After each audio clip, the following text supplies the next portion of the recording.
guys, this is Tonisha Fanchon with All the Preacher's Wives. We need you. 20 ladies with 20 stories. It's going to be so epic, this book, to help other ladies that are coming into the ministry, that are going to be marrying into the ministry. They need you. We need your stories. Contact me at allthepreacherswives.com or get me on the ground at All the Preacher's Wives. DM me. We need you ladies. Let's go.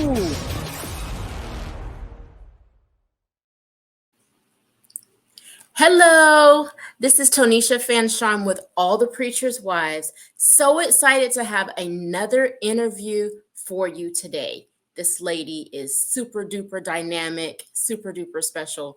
So looking forward to having a conversation with her. But before that, look at this video to see all that we have in store for All the Preacher's Wives.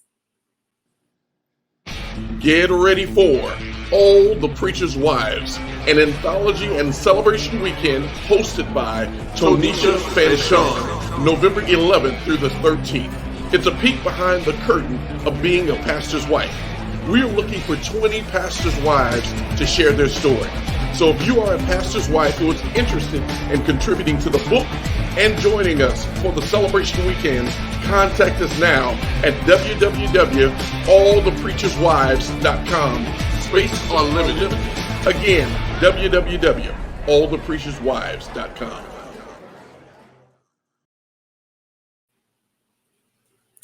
Okay, so that is going to be exciting. And Miss Gina Fields is here with us. Mrs. Gina Fields. Hey, Gina, how are you doing? Hey, I'm doing great. How are you, Tonisha? I am doing wonderful. And I am so excited to talk to you and to see your face. Beautiful, beautiful. Thank you. Same to you. Beautiful, beautiful, beautiful woman. Thank you. Thank you. Thank you. So let's just start off just right out there. Tell me why you decided to be a part of All the Preacher's Wives. That's a great question. Well, for two reasons. The first reason, I have a bucket list. And on that bucket list has always been to have an opportunity to tell my story, my journey. Whether it is through speaking engagements, but ultimately, I one day wanted to be a part of a book or write a book of my own one day. And so I would say that's one of the reasons, number one. Number two, I thought it was such an awesome idea to tell the story or tell the perspective of a pastor's wife. Because this journey is, it's not for the faint at heart. So I thought it was a perfect opportunity to, again, share my story and to ultimately prepare the young women or women that is looking to re-enter, as the video intro said, re-enter or enter the life of ministry and to be a pastor's wife. So that's ultimately why I wanted to explore this. Yeah. That's awesome. Awesome. And kudos to you for getting some of, that item on your bucket list checked off. That's awesome. Awesome.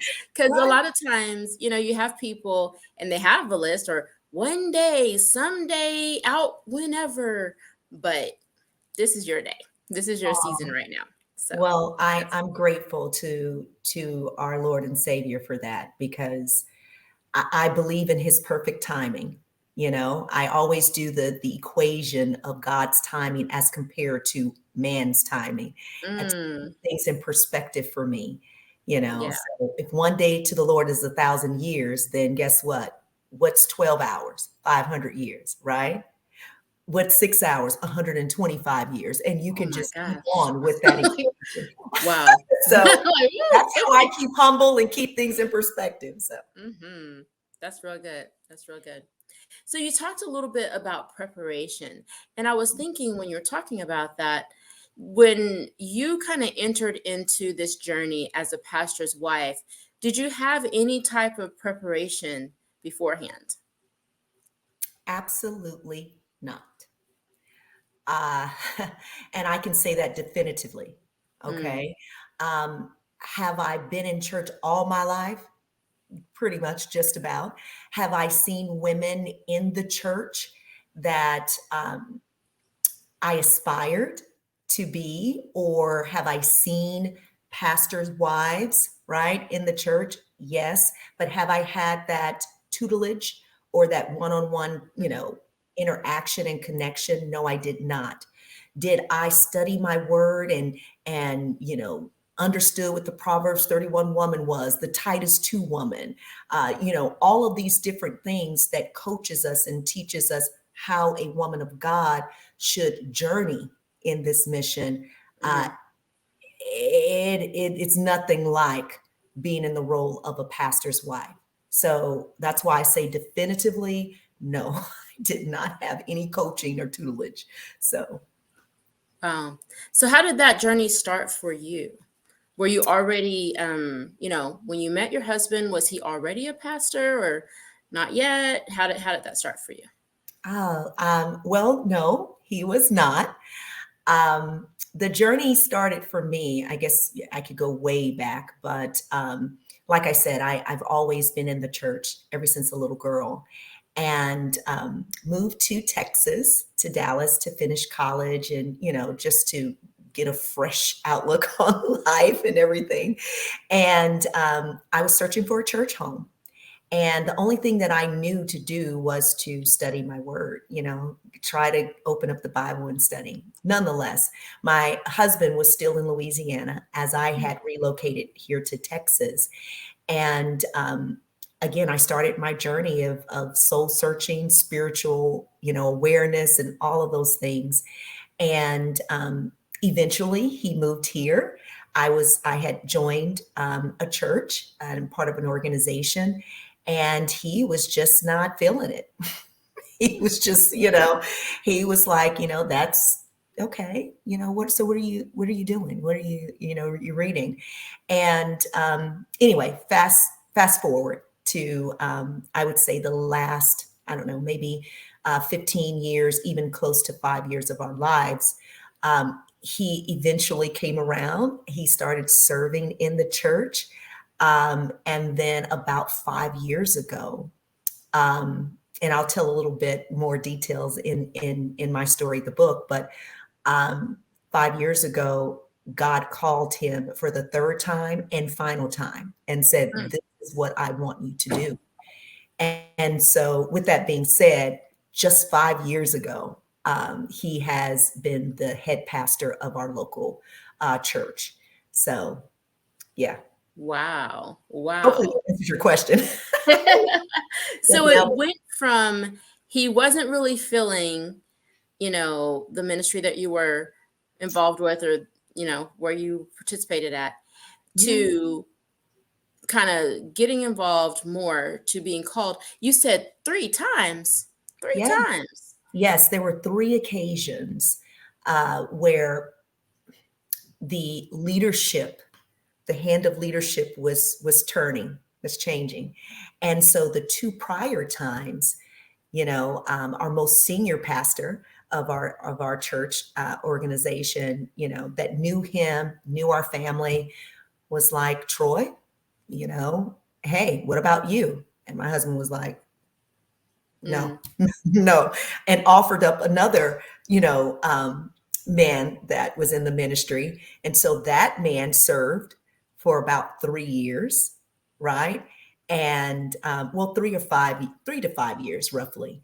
Mm-hmm. And then another change of guard happened. My husband was like, "No, not me. I'm fine of being on the evangelism, leading up the evangelism team and be a part of the AV ministry and all of that." And so this very last time, it was an unfortunate demise of our leader at the time, our pastor at the time. And our most senior pastor came to him and said, "Troy, I need you." Mm. And my husband was like, "Let me think about it." And so he came to me, we sat down, we talked. And, he asked me, he said, "What is this going to mean for our family?" And, only thing I knew to do was number one, pray about it, right? I know that sounds so cliche in the Christian world, It's real though. It's but real. it's okay, it's power in it. And not only that, to encourage him. And I told him, I said, listen, out of all the prophets and ministers of God that served him in spirit and truth wholeheartedly and gave their all, he never forsook them. So why would he forsake you? He'll give you Wow. what you need. And so he made the decision. He said, I don't want to leave our congregation, our family, our church family in the hands of somebody that don't know our people, don't know our culture, don't know what we've built so far. And for those reasons, he went ahead and stepped up. And I'm so grateful. Wow. That's amazing. And even that you gave him that word, or that word of comfort and encouragement. And I love that. Why So, he hasn't forsaken any of his others, so why would he forsake you? yeah. Yeah. Yeah. Wow, that's amazing. Sometimes, Tanisha, I truly believe, we could be in this thing 5 months, 5 years, 15 years, 50 years. Okay. Um, and we'll still need that little bit of added boost or remembrance of God's perfect will, and how he's here for us. So we're still in this flesh, right? We're still in Yeah. this flesh, so we fall short daily. So, Mhm. sometimes we need to be reminded, and that goes for our pastors too. Yeah, Yeah. yeah. So, So for you, walking into this, even though, you know, the journey for your husband, you said the whole 3 times and all of that, what were you thinking as far as how that would be for you as his wife, and even with the family, how that would be, how that would change kind of the dynamics, or did it change the dynamics of your family? did it. um, I'm the type of person. I'm like, I want to be my authentic self. I'm going to give people, Gina, how it Mhm. is. I mean, why change who I am to accommodate somebody else? Mm. That's the way we think in the world, right? Mhm. Um, but later and quickly, I figured out, say it figured out, is not so much in that spirit world, right? When you're trying to um, lead people of God, they need an example, they need consistency, Mm. right? They need to be, how can I say this? Let me take a step back. They need servant leadership, Mm. okay? I love that term. And so that's what I had to quickly understand. That Gina that is, bubbly, outgoing, yeah, keep that, right? However, I don't like to use but. However, you want to make sure that you are putting on those attributes, the fruits of the spirit. You're Mhm. incorporating those things, when you're dealing with people, right? Because people come from different walks of life, their understanding is different, and their perception of what a leader, a spiritual leader is, even the wife, can vary. Yeah. And so for those reasons, I had to quickly learn and adjust. And I went into prayer. I started seeking God to to use me and to mold me and to change me into the wife my husband needs Oh. first. Okay? Because I knew I needed to support this man. I know I needed to, because remember, he turned it down 3 times. So, Mhm. he was going into this, full on with encouragement, but we needed to sustain that, right? So that was my prayer. And ultimately, as the fiery darts came, because they Mm. will come, And I was sharpened and toughened, and, and I was molded to where, God said, okay, well, now you're getting there. I'm not all the way there yet, but, he Yeah. said you're getting there. So that was a long So way to answer your question. I'm sorry. no, that's good. That's good. All good. All good. So, two questions. I'm gonna ask them at the same time, and then you Okay. answer. Okay. So you mentioned fiery darts. Yes. So that can be a lot of different things. But the question is, one of the greatest challenges that you faced, whether it be, with the congregation or how people expectations maybe they may have had of you or your husband. And then also one of the greatest blessings Mm. or, great things that happened since you guys have been pastoring. So that's a twofold question. So your first question is, what were those fiery darts, or an Yeah. example of those? An example of one of those. Mhm. And then what's the blessing? Yes. Whew. Do I have to choose one? No, but I would say,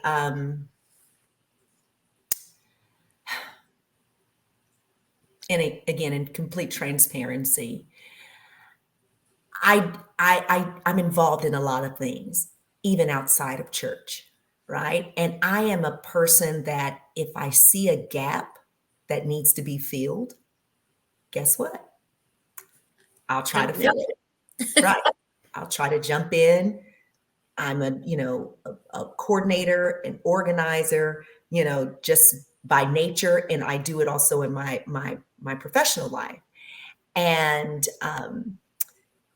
what I've learned in being a pastor's wife, and even actually before this, is that those that sit on the sideline, they may want to do it, but if they don't take initiative, they don't want anybody else to do it. And especially if it is a pastor's wife. So, and this is what I mean. If I'm constantly, okay, well, let's do this. Hey, let's rally together. Let's coordinate, let's organize, let's do, such and such. You got people like, she's doing too much. Mm. She needs to sit down. We're seeing too much of her, hearing too much from her. Wow. So, I've experienced that, and not just on one occasion. It comes in waves, to be honest with you. Mhm. And before I would beat myself up and I would say, Lord, what is it? Why don't they like me? What am I doing wrong? Okay, I'll just be quiet. I won't do anything. I won't share my ideas or thoughts or whatever. But I kept hearing that still small voice that said, no, yes, you adjust, right? Listen to what the people are saying and what they're not saying. Yeah. Okay. Adjust and find ways to be inclusive, right? Have them buy into the vision, right? Bring them along with you so it won't appear to be, because perception again is becomes a person's reality. So again, those are some of the things that I've experienced, but here's the beauty in the ashes. Here's the blessing. If you just keep enduring, if you just, if you get knocked down, get back up. Okay. They need to see it. They need to see that. Okay. Because that will ultimately not only be your testimony, right? It'll also give them that example that I was talking about in the very beginning that our people need, that we lead in the ministry, right? Mhm. That you may be hit with something that's, unfavorable, people may be coming at you in all different, types of ways. They may even lie on you. Mhm. Okay. But at the end of the day, if you get knocked down, don't stay there. When you get back up, take the lessons learned, try to Yeah. reinvent yourself, right? But reinvent yourself in the spiritual light so they can see that, listen, no weapon formed shall prosper. Weapons will form, right? But they're not going to prosper. So, Wow. That almost sounds like it answers both questions, but just in case. Did you have anything else in mind as far as like one of the blessings that you've learned on so far on your journey? like I said, with perseverance, with patience and humility, there's strength. Um, the Lord has humbled me in a lot of ways. That's a blessing. Um, the Lord has afforded me the opportunity to grow as a woman, and a woman, not just as a woman of God, but just as a woman in general. Because Mm-hmm. of the learnings that I experience or that I'm learning in the ministry has translated and transcends into my professional life, my community involvement, and how I deal with my children, the whole nine, right? And not only that, I allow people to see the vulnerable side of me and to let people see that, guess what? I'm human just like you. You know, if something is bad that's said about me, about my husband, my children, guess what? I hurt, Yeah. you know? And I learned that that vulnerability has allowed people to soften their heart as well, you know? Mm, And, don't put me up on a pedestal because each day I'm striving just like you yeah. to enter into the kingdom of God. Okay. And so that is the blessing, allowing people to see my transformation and not be ashamed of it and not try to tuck it under, oh, that was, Right. the old me. Although, the Lord says, you don't bring up somebody's past. Okay. You give them an opportunity, but allow me to share it. Don't Yeah. bear it. Allow me to share it. So, I really like that. I really like, the vulnerability part. And I can only imagine, I don't know how it was for you, but I know for me sometimes allowing myself to be vulnerable can be a very scary place. ah, can be. Yeah. How was it kind of like, okay, and then you kind of, I don't know, how was that for you? Like being vulnerable. Um, of course, vulnerability is scary. You know, I I 100% agree with you because you don't know people's intention. Hmm. You want people's intentions to be pure. They should be pure, right? But that's not always the case. So when you become vulnerable, you open yourself up to allow somebody to use whatever it is that you share, use it how they will, right? Hopefully and prayerfully, it is in a way where it's inspiring, it's uplifting.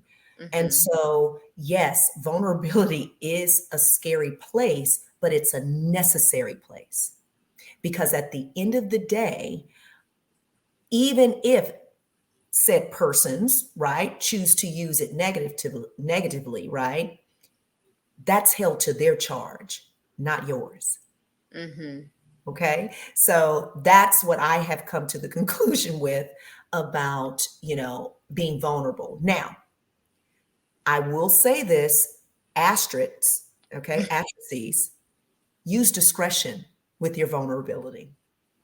That's very important.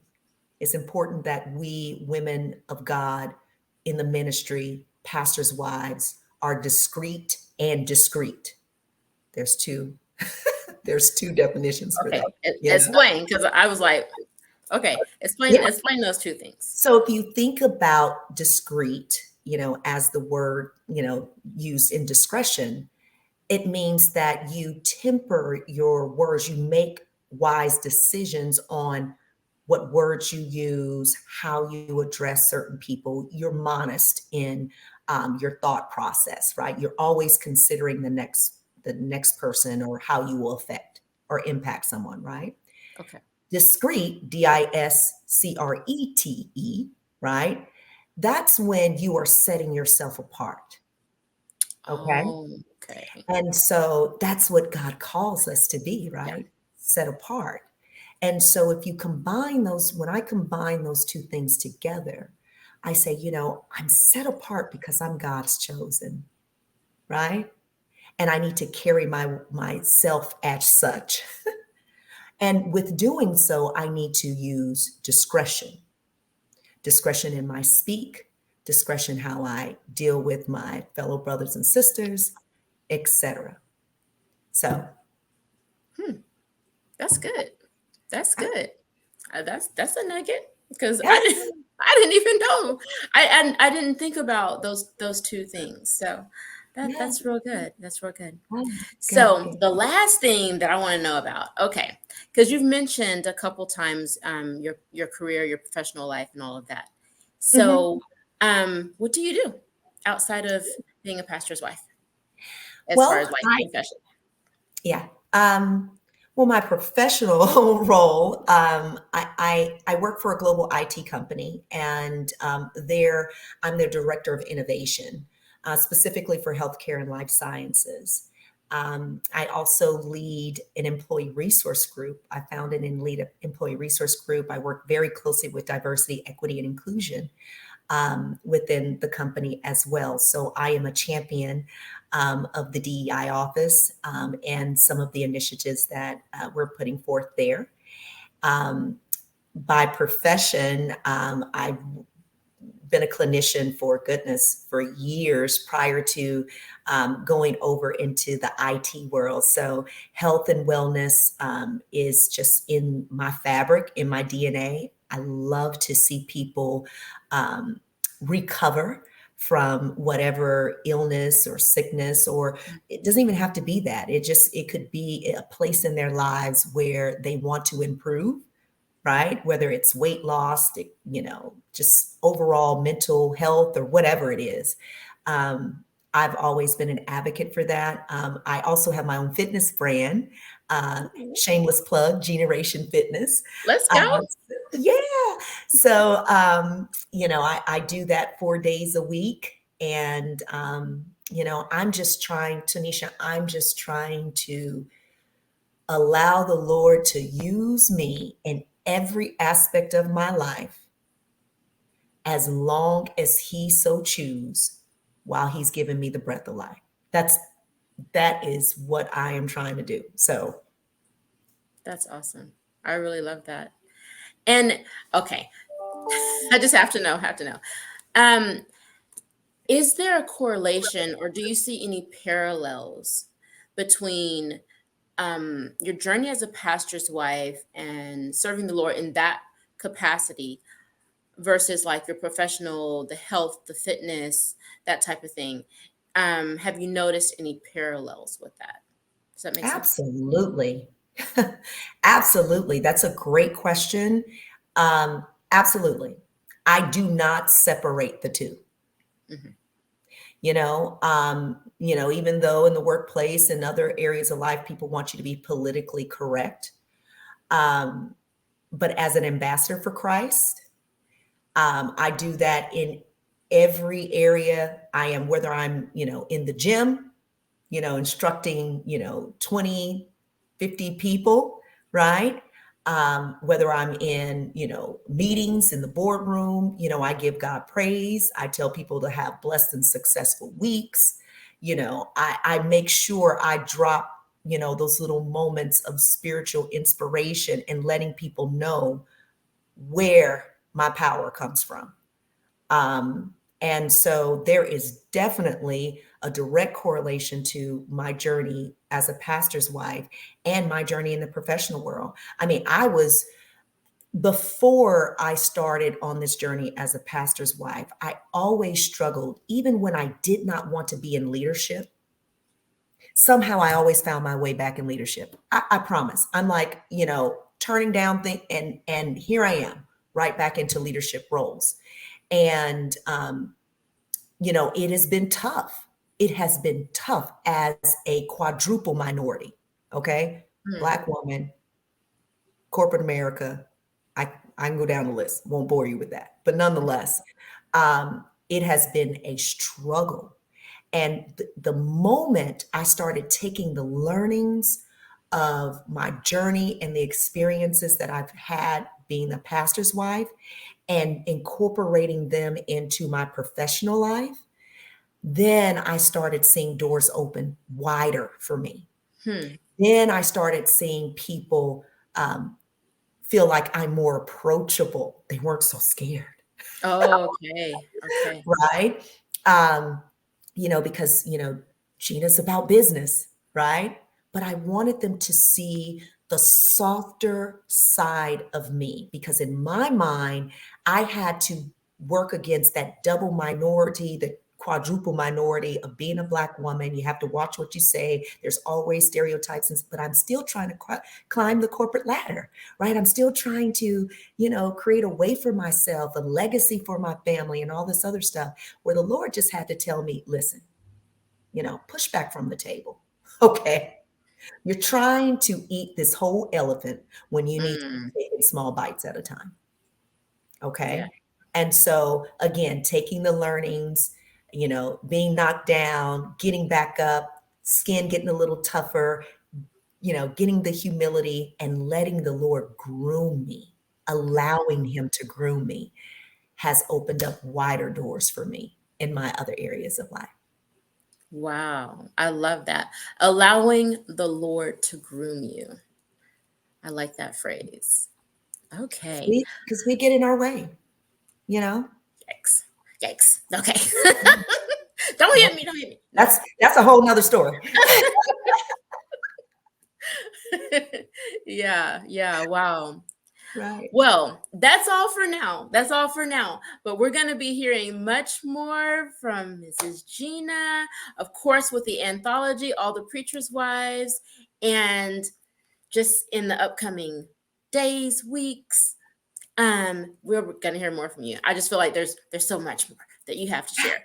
So, but we'll end it here because we can't tell them everything. So, thank you so much. You're so welcome. Thank you.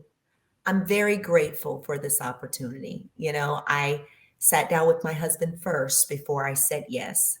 Yes. To talk with him about it, and to get his perspective and to hear his concerns or his reservations.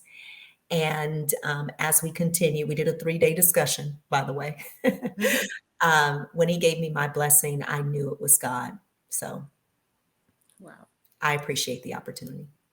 We're very honored to have you. Yes. Yes.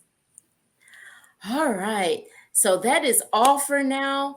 We will be hearing more about All the Preacher's Wives. You guys will be hearing more with the weekend and all the group conversation, all the stuff that's going to come from All the Preacher's Wives. And definitely get out there and get that book. It's going to definitely give tools and tell you more about what it's like to be a preacher's wife. Thank you, and bye for now. Thank you. Bye-bye, everyone. Get ready for All the Preacher's Wives, an anthology and celebration weekend hosted by Tonisha Fanchon, November 11th through the 13th. It's a peek behind the curtain of being a pastor's wife. We are looking for 20 pastors' wives to share their story. So if you are a pastor's wife who is interested in contributing to the book and joining us for the celebration weekend, contact us now at www.allthepreacherswives.com. Space unlimited. Again, www.allthepreacherswives.com.